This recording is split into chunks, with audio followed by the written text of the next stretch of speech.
Breaking news tonight, fears for superstar Wendy Williams as she claims she has only $2 to her name in a bizarre video. Is she living like a prisoner under a highly restrictive guardianship? Good evening, I'm Nancy Grace. This is Crime Stories. Thank you for being with us. Talk show host and media personality Wendy Williams wrapped up in a controversial conservatorship, denying her dementia diagnosis amidst a legal battle. Legal battle, that puts it very mildly, claims that she is living like a prisoner in a highly restrictive guardianship with only $2 to her name. As a matter of fact, let's hear from the horse's mouth. I know what kind of money I have. Unfortunately, I only have $2. $2 to her name. That is from Fat Joe's Insta. Now, what is happening with Wendy? Listen. I am not cognitively impaired, you know what I'm saying? No, but I feel like I am in prison. I'm in this place where the people are in their 90s and their 80s. Wendy Williams, the former talk show host known for her catchphrase, "How you doing?" has been under a court-ordered guardianship since 2022 after being diagnosed with frontotemporal dementia and aphasia. However, the star is disputing both her diagnosis and a need for a guardian. Williams calls her life a prison and accuses her guardian of emotional abuse. What is happening with Wendy Williams?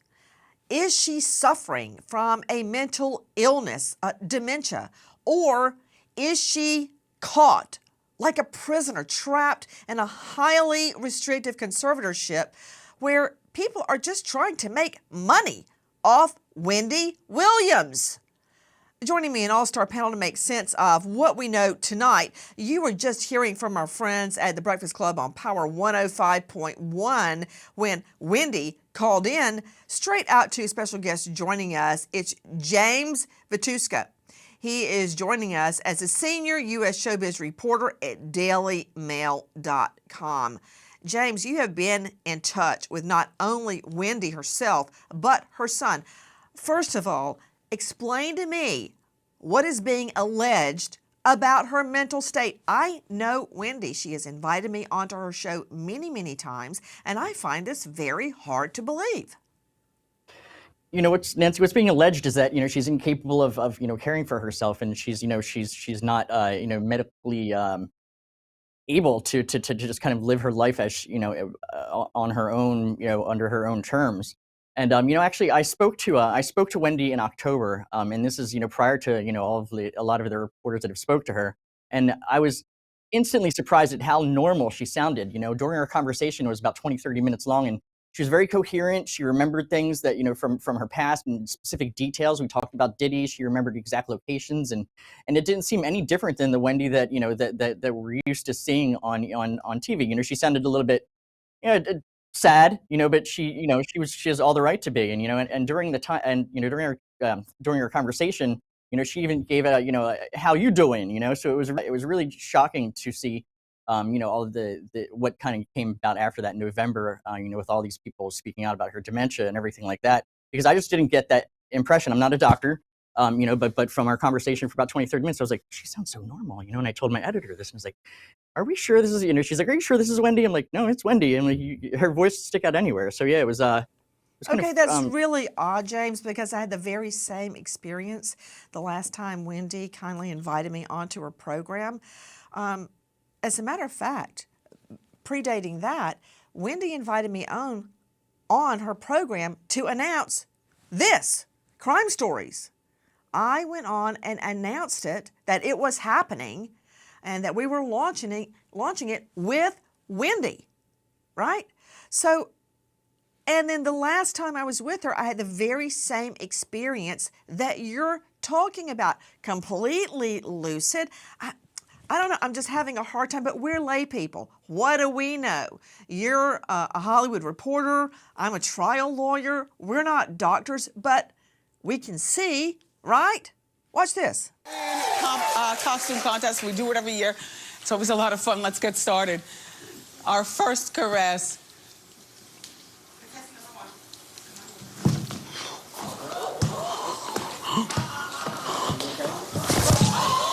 Williams' health issues become apparent in the later years of The Wendy Williams Show.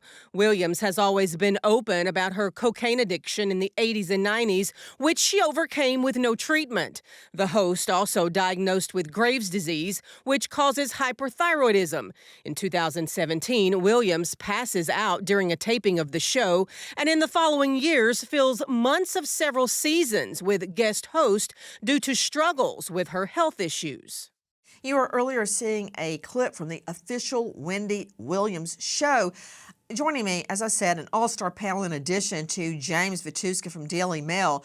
I want to go now to Dr. John Delatorre, renowned psychologist, mediator specializing in forensic psychology. Dr. Delatorre, if she is not mentally impaired, and that's probably the wrong phraseology for it, then somebody's in a whole heap of trouble. Okay, this is bringing back all of the memories of the Free Britney movement, and whether you like watching her twirl around naked on Insta or not, her life choices that many people may not approve of, I don't care one way or the other, about her life choices does not mean that she is mentally incapacitated and needs a conservator.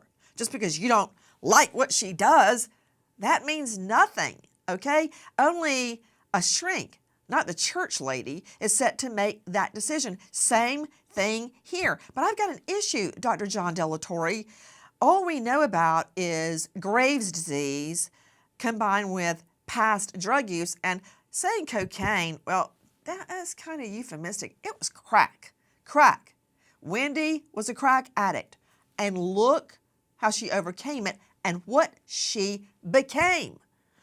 I mean, a superstar in the talk industry. So how can Graves, which I don't believe affects your mental ability, and a long ago addiction equal this draconian conservatorship?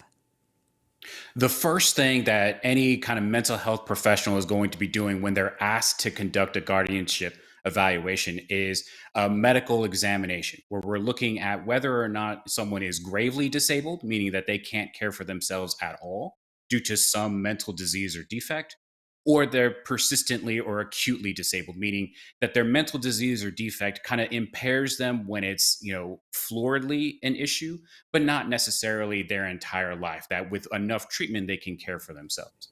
The problem that we run into... I don't know what you just said. That was a lot of, no offense, psychobabble. Please speak regular English. How can Graves' disease, which does not affect your mental capacity to my understanding, and a long ago crack habit land you in a conservatorship? Because we hear her speaking. You just heard James Vituska state he has been speaking with her recently and she's extremely lucid.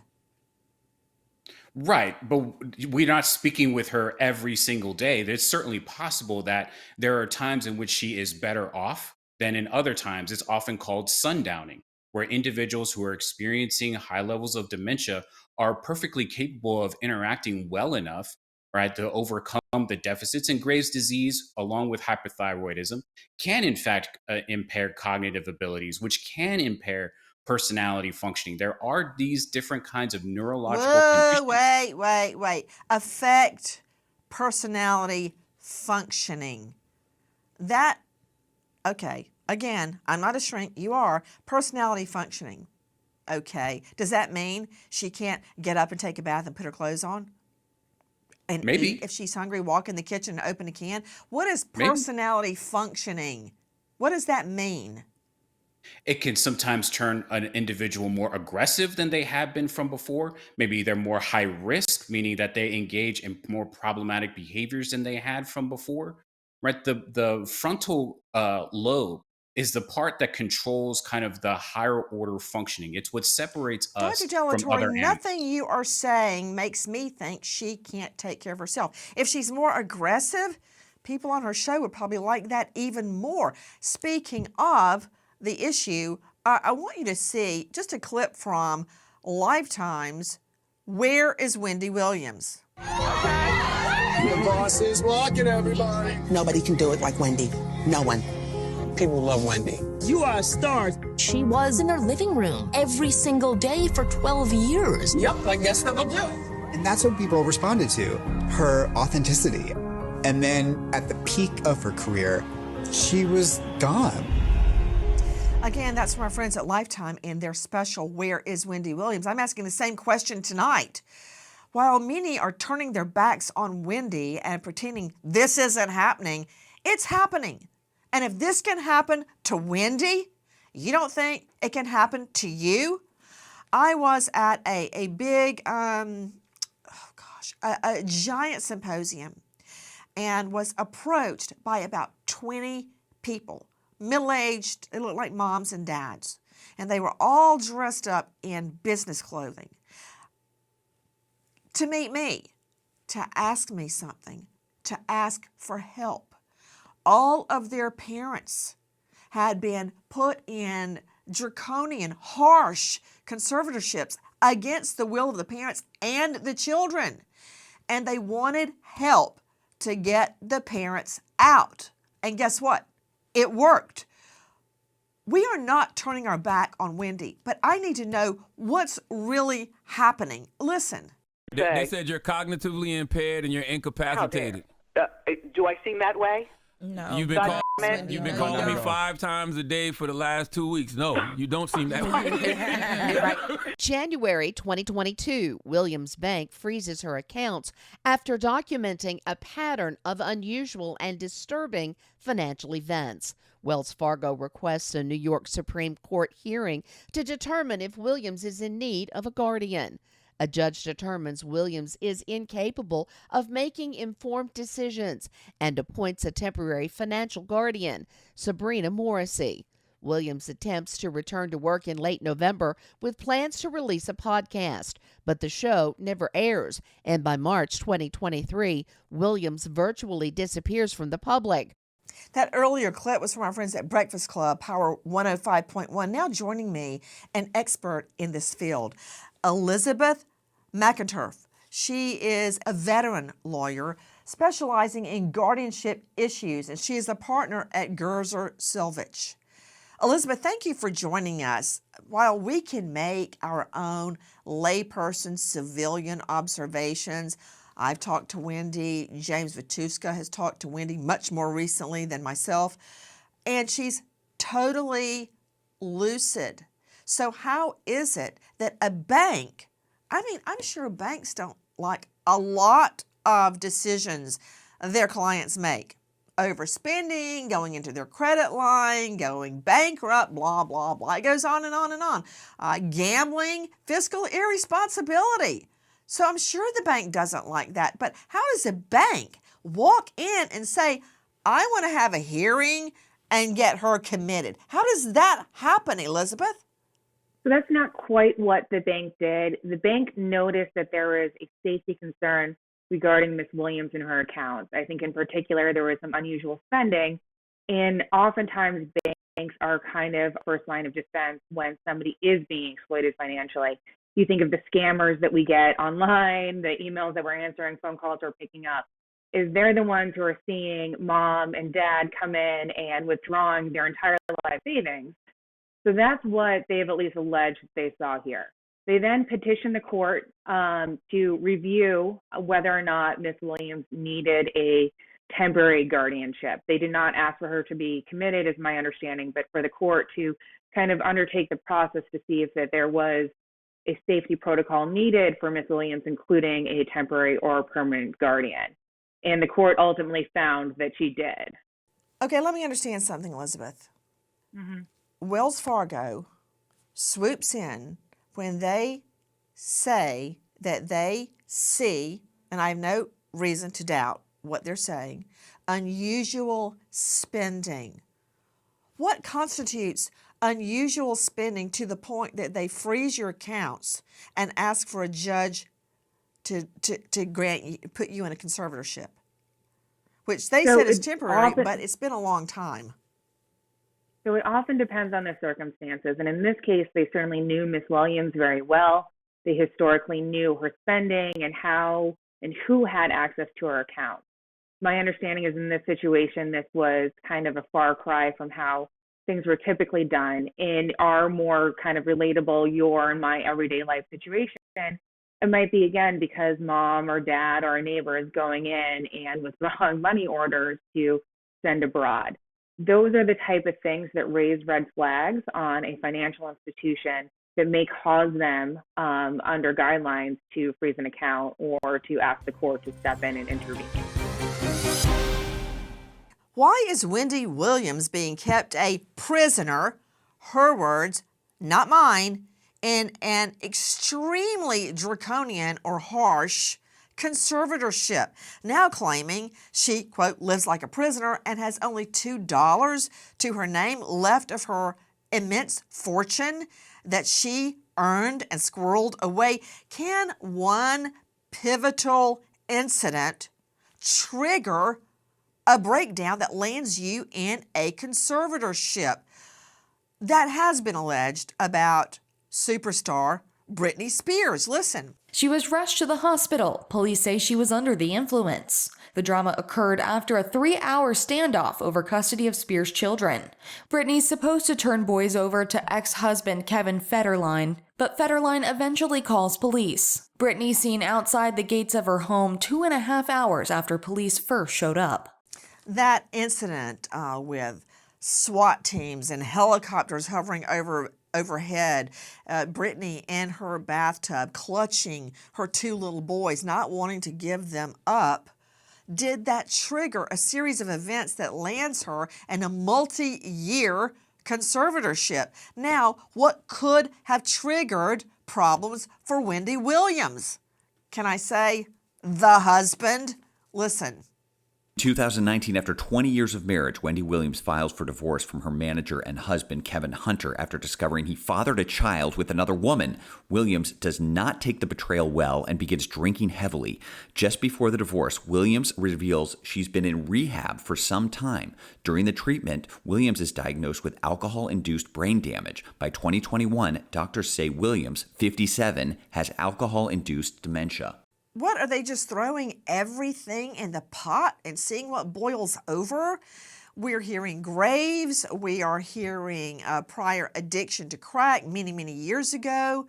And now this, can it all be true? Where is this coming from? Can one pivotal incident trigger a multi-year conservatorship where you have no control over your finances or your own life? To James Vituska joining us, dailymail.com, the husband. Can we start with that? Kevin Hunter, who seemed to attach himself to the Wendy Williams show as what, some sort of a producer. Then he basically is living close to full-time but part-time with his mistress a few miles away from Wendy's home. Does he actually have his name on the mailbox so you can drive by and see it? From what I hear, he actually did it at the time, when those allegations were made. I don't know if he still does. I haven't driven by there myself. But, a lot of it can be placed on, he kind of bled her dry in a way. He was working on the show with her. He was an, executive producer role, but he had his fingers kind of in all of her money. So it's kind of interesting when, she knew that he was having an affair. Everybody knew that he was having an affair. Wait.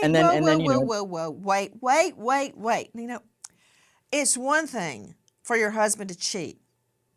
It's another thing to just put it all out there because, you know what? A lot of times it's easier for people to live with rose-colored glasses, right? Yeah. Maybe she didn't want to fully confront her husband was slung up with somebody else.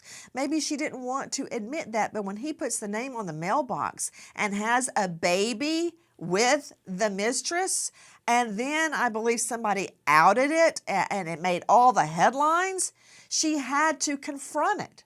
Do you remember that spectacle? I do. Yeah, no, absolutely. I absolutely do. And I feel like there's a difference between, confronting an affair and suffering from a severe mental illness. I don't necessarily believe that, that she was anyone who would be in that. James, are you a shrink? Do you have your psychiatric degree? Did you go to medical school and then specialize in psychiatry? No. Did you? Did not.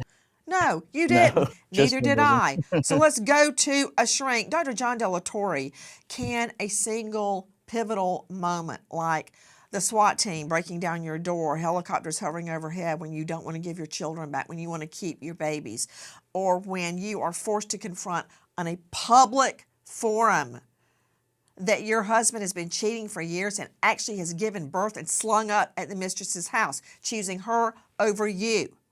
All right? When he was her love object for many, many years, her rock, her husband. I mean, that's huge. And it seemed to trigger a series of events that have now landed her in this conservatorship. Yeah, and I think so. Can it be the impetus? It absolutely can. And can it, compel someone to start drinking alcohol excessively? Yes. Then the other problem that we have is her long-term history of crack cocaine abuse, which already Swiss cheeses the brain. Now, all of this other stuff at her being in a conservatorship for years upon end, that's the problem with the program itself. That's the problem with conservatorship and guardianship. Is there no mechanism to eject if what you're really dealing with is trauma and grief and other kinds of addiction issues that once the person gets the appropriate treatment, they can actually get out of? That's what Wendy Williams is challenging, is the ejection part, the escape. How can she escape? All this other stuff is certainly possible to get you there, but escaping is Wendy Williams' biggest issue. To Dr. Dennis C. Dougherty, joining us, addiction specialist, founder, and medical director of Right Relief Health. Dr. Dougherty, thank you for being with us. How is a prior addiction, and she admitted she had gone to a sober house more recently. The crack cocaine addiction was long ago. But more recently, she admitted she was in a sober house after this turn of events with her husband, such as he was, in a sober house and had started drinking again. That was the admission. How can alcohol or a prior drug addiction, and crack cocaine is very powerful, but it was years ago, how does that affect your permanent mental health, or does it? Right now we're looking at a different paradigm in how we address substance use disorders, and the treatments to date haven't really addressed the real issues. For instance, that there'll be a contextual trauma or a precipitating event that might make somebody who's at risk during recovery to drink. And not many years ago, you were sent to your AA prison back to the beginning, or in the 1950s, hung on a hook at Bellevue ER to be bettered. But the fact is that the very techniques that were used, they don't do anything that's helpful to allow the brain to change. So shaming, guilting, and particularly isolating someone is insane scientifically. Guys, is she truly in the throes of dementia?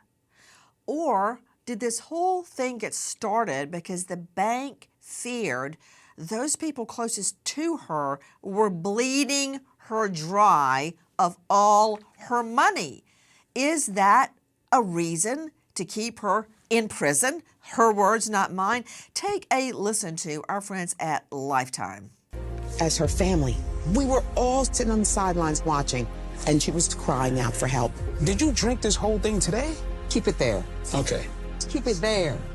She has people around who are yes people and allowing this to continue. This is all too much. Go! Drive! I have no idea where we are. This doesn't look like anything familiar. I think she's losing memory. Have you guys noticed that? How dare him? I control men. From Lifetime's Where is Wendy Williams? Please join us on our mission to find missing people, especially children, to solve unsolved homicides. If you're on the go, catch us on your favorite podcast app, where you can get all of our content, where we, in our own way, seek justice. After her show's cancellation and a shocking dementia diagnosis in 2024, talk show host Wendy Williams fights for freedom from a conservatorship. It's very hard for many of us to believe that Wendy Williams is so incapacitated that she can't make any of her own decisions and has no access to her own business affairs.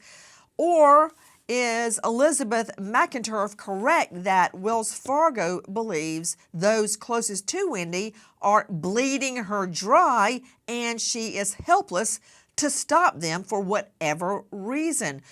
Look at this from Lifetime. My mom has done a great job making it seem like everything is okay always. Wendy, make sure you look here. 1, 2, 3. But in reality, there's something wrong going on. Did you see a neurologist? To find out if I'm crazy? Mm-hmm. Oh my God, no, I can't do this. I can't do this. I have to sit down again. She was put in front of a judge and given a guardian. That was when they took her away from us. That from our friends at Lifetime. It's their new doc, Where is Wendy Williams? In the last days, those around Wendy and Wendy herself speaking out about the way she is living. Listen. At the care facility her guardian has placed her in, Williams does not have any of her personal belongings or electronics. Williams has a phone, but can only make calls. She cannot receive them. Williams cannot leave her room without a staff member unlocking the door, much less make a trip to the store. Not that she has any of her own money to spend anyway. Williams is not allowed to travel to her family, and visits must be pre-approved. Family members are fearful Williams could be moved to a new facility without their knowledge. This is amazing. How is that, if it's to be believed, happening to Wendy Williams? You know, I remember vividly the Free Britney movement. No one seems to be speaking out for Wendy Williams. To James Vituska joining us, senior showbiz reporter at dailymail.com, are those living conditions that we just heard? Is that true? Well, you know, actually, I had a conversation with a family who I'm in constant contact with, Wendy's, direct family, her, her son, and also other family members. And actually, what I found is, what they said recently is interesting. And it's not that they don't believe that, Wendy, that she needs no care. Like they're open to, her possibly, seeking, care, but they want it to be in Florida. They want her to be around the family. They don't want her to be isolated in New York. And they're open to having her, take evaluations and even, undergo if she needs, some basic, help on the side. They want to be the ones to do it. And I think that's, a fair request, that she's being given. Okay, I don't know what you're saying. You're telling me the family wants to oversee her rehab? The family wants her to move. The family wants her to be in Florida. That's basically the whole thing right now. Is that if she needs care, if she needs some help on the side or whatever, they're willing to to do it. But they can't do it if they're all in Florida and she's in New York. They want her to be there so that they can have her close. And that's what she wants too. That's all she wants. James, regarding where she is now, you have spoken to her very recently. She has no personal belongings or electronics. She has a phone but can only make calls, not receive. She cannot leave her room without a staff member unlocking the door. Is this true? I mean, I when I spoke to her in October, I called her and she picked up the phone. I don't know if it was a cell phone or a house phone, but she did pick up the phone. And she, she told me she was making breakfast. So I'm not sure exactly, all those specifics, but I do know that, I'm sure she's restricted on many things, as she says, but as far as, electronics go, she picked up and hello. Interesting. Tom Ruskin joining us, a renowned private investigator and president of CMP, Protective and Investigative Group, for my purposes, former New York City Police detective investigator. Tom, thank you for being with us. Now, who are we supposed to trust? The facility holding her under those draconian, very harsh conditions, if they are to be believed, or her family? And seemingly, Wells Fargo was concerned that the family was bleeding her dry, that they were actually hurting her. Many people claim the same thing about Britney Spears' father. Listen. Britney Spears' father, Jamie, is back in the headlines, this time suggesting the pop superstar has dementia. Fans have disputed the explosive claim, saying it couldn't be possible that Spears had dementia while releasing 4 albums, as well as putting on high-energy global tours in over 250 Las Vegas shows. Yeah, I don't get that either. How could she do all that, Tom Ruskin, but have dementia? No, I mean, I'm not a shrink. But it just doesn't make sense to me. And in this case, if Wendy can talk to James Vituska on the phone, can give interviews outlining the conditions of her guardianship, how can she do that and have such horrible dementia she can't live alone, that she has to be in a facility? How do you ferret that out, Tom? How do you find the truth as an investigator? You systematically go out. You can conduct surveillances, you do interviews, and you try and determine what the facts are. We're a finder of the facts. And then we turn it over either to the court or to an attorney like Elizabeth or a law firm that we're working for or the family, and basically reveal what we find. This is a very complicated case because you don't know to believe the bank, you don't know to believe the family. And from what you're learning from the reporter, she sounded normal and capable of handling her own affairs. Guys, at a certain point, Britney Spears demanded to be heard by the court. Listen. Britney Spears wants to address the judge in her conservatorship case. During today's hearing, Spears' court-appointed attorney said that the pop star wants to address the judge in court. He did not say what the 39-year-old singer wants to say, and the judge did not say if she would grant the request. To Elizabeth J. McInturf joining us, high-profile lawyer specializing in guardianship issues. Elizabeth, why can't Wendy Williams have a hearing like the one Britney Spears demanded and got? That is actually what her attorneys are moving to do right now, is they are moving to have a termination hearing, to have the court review current records and what has gone on in the guardianship, including her own health and whether or not she still needs to be under a guardianship. Elizabeth McInturf, you just went into DEFCON 4. Warp Speed 10. Could you rephrase that in regular people talk? Sure. So Ms. Williams clearly does not want to be under a guardianship anymore and does not feel that she needs to be under one medically or otherwise. She has asked her attorneys to file a petition with the court to terminate her guardianship, and that's what they're doing. So Ms. Williams and her attorneys are going to go before the court and put on their evidence and say, these are the reasons why this guardianship is no longer or not needed. And you should release me from it or maybe even modify it so that there's some least restrictive means that can be employed here. And by least restrictive means, we mean so maybe she has access to some accounts or the phone if she is really being kept from it. Guys, take a listen to our friend Harvey Levin at TMZ. Feels like you're screaming for help. Are you allowed to go out? No. In the last 30 days, I went out twice. This sounds more like a prison than independence. I want my rights back. I want my freedom back. TMZ presents Saving Wendy, now streaming on Tubi. That's from our friend Harvey Levin, Saving Wendy. Are they keeping her safe or keeping her quiet? TV host Wendy Williams fights back against claims she's incapacitated in a conservatorship struggle as her guardian agrees to a new medical evaluation. What conservator would try to disallow Wendy from seeing her father on his 94th birthday? Listen. Wendy, your dad is turning 94 in February, and he's up there in age, and I know you want to go to Miami to see him and celebrate his birthday because you don't know how many more there are going to be. Right, exactly. That must be important for you. It's extremely important. It's extremely important to see my dad for his birthday, you know, and that is a family thing. It's not just a me thing, you know. I would wish that along with celebrating my dad's 94th 4th birthday, that we as a family, we come together in peace and harmony. That's what I wish for my dad.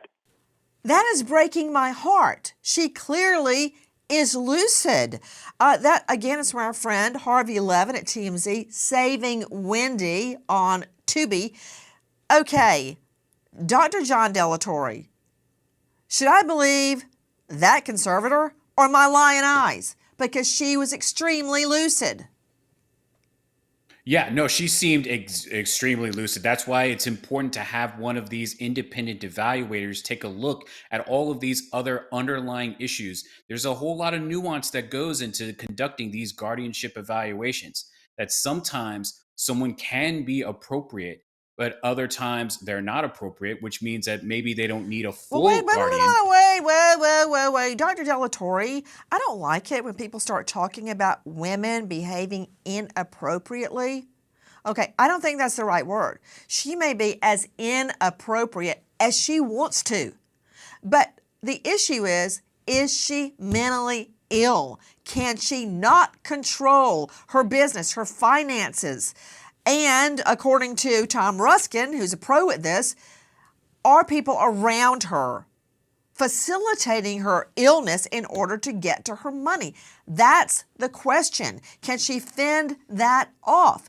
And the irony, Wendy Williams led the charge to, quote, free Britney. Listen. I'm part of the army now. Free Britney. Leave Britney alone. Yeah. I'm there. How dare you? I don't like the mother. I don't like the father. Jamie Lynn, where were you to help your sister out? I don't like you. I don't like any of them. Nope, none of them. Fire everybody and escape now, Britney. She ain't afraid to tell it. That's from the official Wendy Williams show.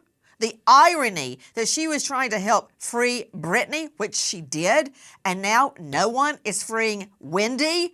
And she goes on. Listen. How dare you, Mr. Spears? You had me fooled. And you too, Mrs. Spears. Death to all of them. That from the official Wendy Williams show, and she was not afraid to call out family members and more that she believed were keeping Britney Spears in a horrible conservatorship. Whether you like what Britney's doing now or not, that is her decision to make. And she called out other people too. Listen. Then admitted to me, Lucy, stop it! Denial is a river in Egypt. Your husband is gay. Okay, she said that. That's from the Wendy Williams Experience. Now listen to her calling it out on the Wendy Williams show. Ricardo Tucci, you know, Kanye's special friend. He's a very good friend of Kanye's. I didn't say a word because Kanye was probably in the corner talking about, yes, hunty. Pose, girl, yes. That's from the official Wendy Williams show. She would be having a field day right now with Kanye and Bianca Censori. Don't you know it? And more. Because fortunately, one of the TVs in our kitchen has closed captioning, so I'll be able to understand what she says. She, you know, Beyonce can't talk. Beyonce sounds like she's got a 5th grade education. She can't talk. Wendy Williams added again. That's from the official Wendy Williams show. Those are just examples of her being fearless and saying whatever she thought and calling people on the rug, calling them out when she sensed something was off. But you know what? Nobody seems to be doing that for Wendy. As far as you stand with drug use, is there drug use going on at this present time? Who are you talking to? To you, Whitney. You. No, you're not talking to me. Don't talk to me about that shit. I was a full-blown cocaine addict, so That's your problem, not mine. Move on. Well, seems like Wendy had it right. She was speaking with Whitney Houston and confronting her about her alleged cocaine issue, and fully admits her own battle with drugs, even admitting on many times, including on NPR, that battle was with crack cocaine, which she defeated. That was Wendy Williams speaking to Whitney Houston on WBLS-FM. This woman at the top of the pinnacle. Listen. After a successful trial run of The Wendy Williams Show, the talk show is broadcast internationally and garners 2.4 million daily viewers. Williams trades off with Ellen DeGeneres as the #1 female daytime television host for years. The Daily Show runs for 12 years straight, while Williams starts her own reality TV production company with her manager and husband, Kevin Hunter. To Tom Ruskin joining us, a renowned private investigator, president of CMP, Protective and Investigative Group, former NYPD detective. Tom, how do we get to the bottom of this? Going in front of the same judge that put her in the conservatorship to start with, we're going to need more than that to free Wendy, if that is in fact what is appropriate, and I believe that it is. How do you prove either she is mentally competent or that she was being victimized by people for her money? We'd have to conduct a very detailed, complex investigation. But when you're showing the Harvey Levin tape of him interviewing her with a camera on the window, she seemed very coherent there. And let me tell you something, as a police officer, as a former police officer, I saw very high-stress situations, like what you described happened at Britney Spears' house. Helicopters overhead, cops at the ready. The person who's either acting out that day is high-stressed, you have to bring it down. As a police officer, you bring those situations down. So for Wendy Williams to be acting out at certain times is not someone who's disturbed. We call an EDP, emotionally disturbed person. It's just someone who's acting out rationally at an irrational time. To Sydney Sumner joining us from crimeonline.com, how long has Wendy been in the conservatorship? Nancy, we're coming up on 3 years. She was put under this guardianship in March of 2022. Morrissey was confirmed as her guardian in May of 2022. So we're coming up on 3 years where Wendy has not been allowed to have any agency over her own life. Seeing, just like Tom Ruskin, private investigator, said, that video of Harvey speaking to her, and she could only speak to him through a glass window. She looked desperate, but lucid. Free Wendy Williams. We remember now an American hero, police officer Jeremy LaBunty, Roswell PD, Georgia, just 24, shot and killed in the line of duty, survived by grieving wife, now widow, Alyssa. American hero, police officer Jeremy LaBunty. Thank you to all of our guests for being with us, but especially to you for being with us tonight and every night. Nancy Grace signing off. I'll see you tomorrow night, 6 and 9 o'clock sharp Eastern, and until then, good night, friend.